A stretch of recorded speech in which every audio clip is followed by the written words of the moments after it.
Hello and welcome to Eye on Africa, France 24's program focused on the continent. I'm Charlie James, and here's what's coming up.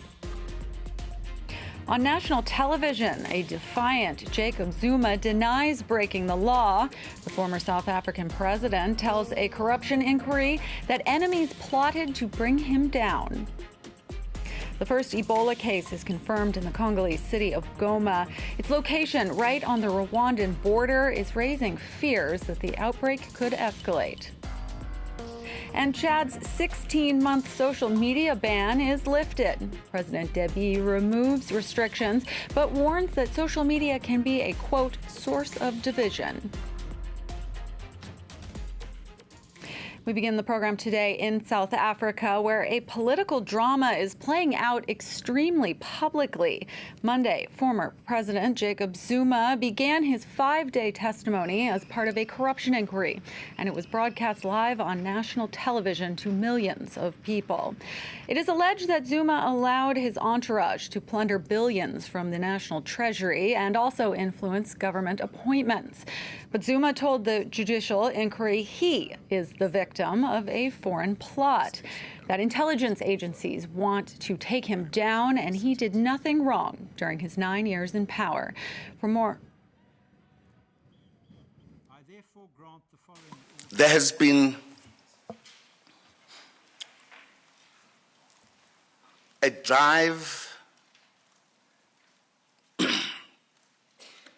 to remove me from the scene.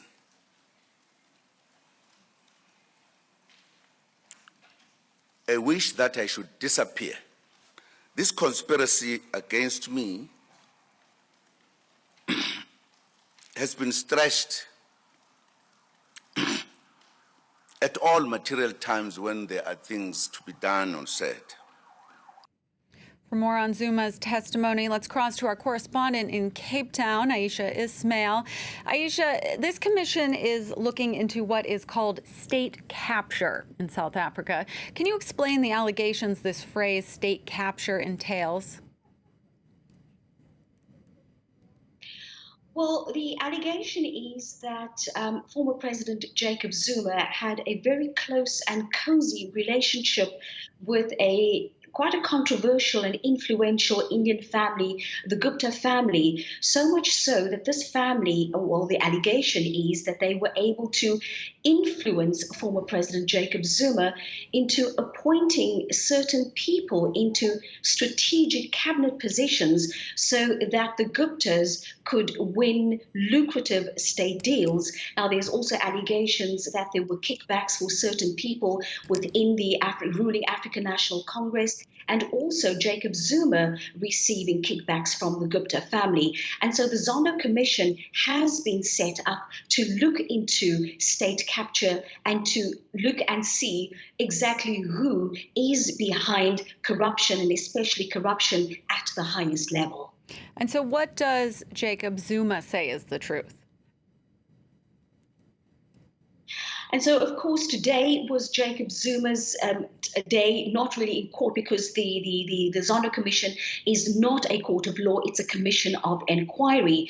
Jacob Zuma will be testifying until the end of the week. And, of course, he maintains his innocence. He talks about a conspiracy against him. He says that he's been aware of a plot to oust him, to get rid of him. And he even went as far as to talk about foreign agents and also local agents, and saying that the African National Congress, his own organization, has been infiltrated, and says there are spies in the ANC, and they're trying to get rid of him because of what he knows. He went as far as naming 2 very senior people within the African National Congress, saying that they were spies from the apartheid era.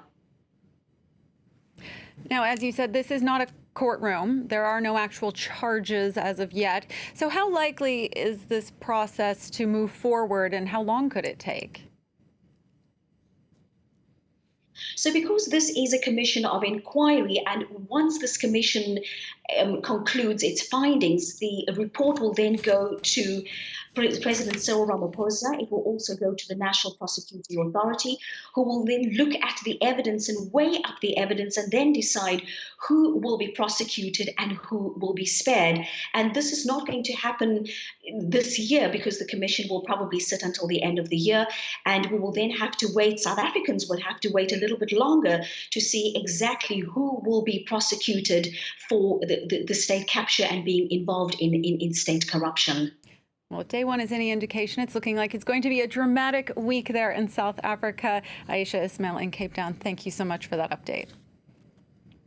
Now to the Democratic Republic of Congo. An evangelical preacher in the eastern city of Goma is confirmed to have contracted Ebola, the city's first case of the virus.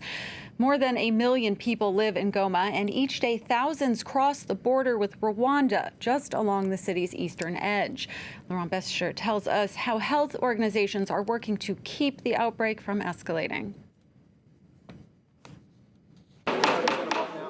Calling for calm, the World Health Organization said it had the situation under control after the first case of Ebola was confirmed in the city of Goma in eastern DRC. Although this is a very concerning development, it's one that we and the government have expected and prepared for. Around 3,000 people have been vaccinated, and the pastor is receiving care at an Ebola treatment center run by the Ministry of Health. The pastor, whose name was not made public, had been feeling sick for days when he boarded a bus from Butembo to Goma.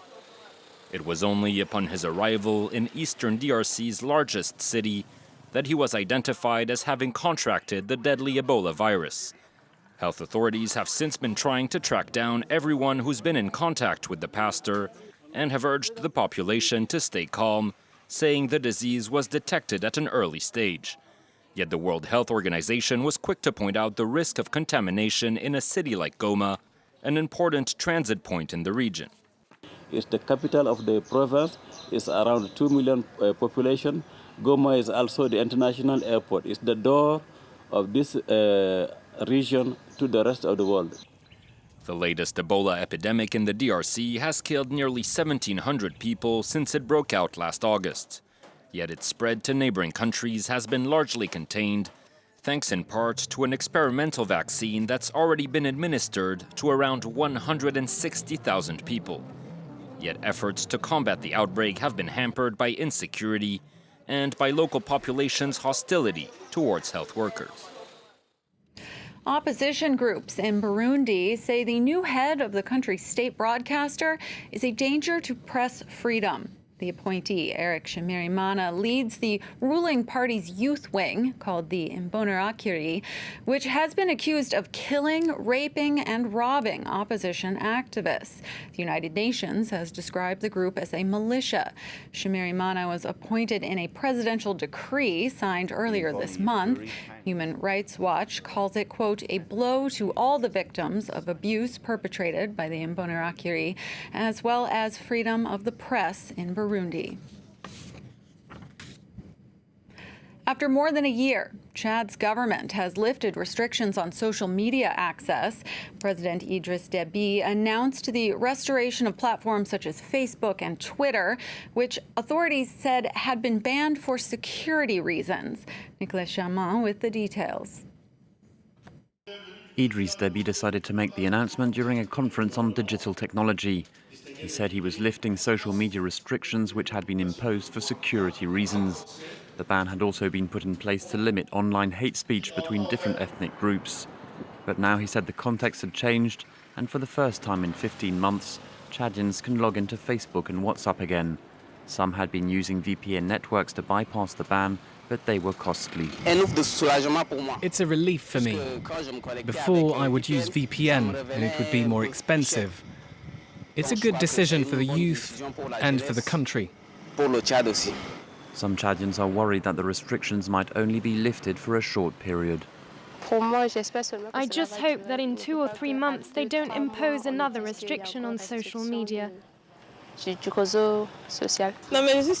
We are all very happy. They should have taken this decision a long time ago. I hope they won't ban it again in 1 year's time, but right now we're happy. In March 2018, access to social media was cut just as a protest movement against changes to the constitution was mounting.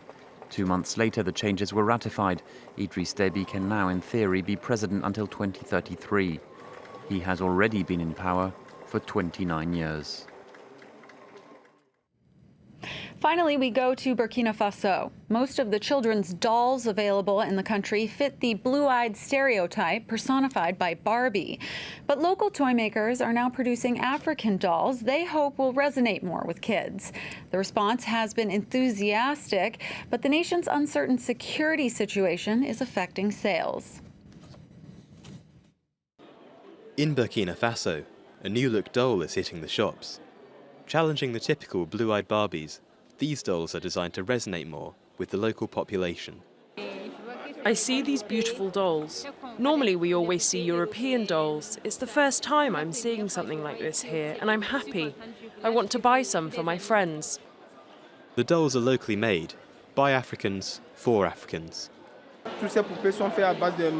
All the dolls are made from African materials. We're trying to get a lot of people engaged with these dolls, to buy things that are 100% from here. In her Ouagadougou workshop, Abibou crafts the dolls with the help of 6 employees.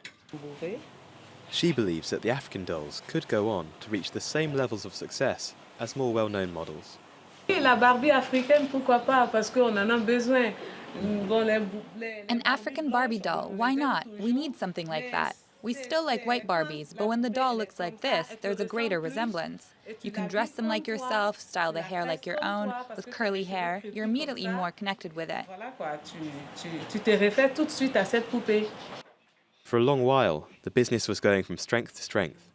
But recently, sales have slowed down owing to the uncertain security situation in Burkina Faso. The threat of jihadist terror attacks has kept away both the tourists and the wholesale buyers that represented a large part of their market. But Abibou hopes business will pick up again soon, and she'll be able to supply more African children with dolls that they can identify with. That's all for this edition of Eye on Africa, but don't go away. More news coming up in just a few minutes here on France 24.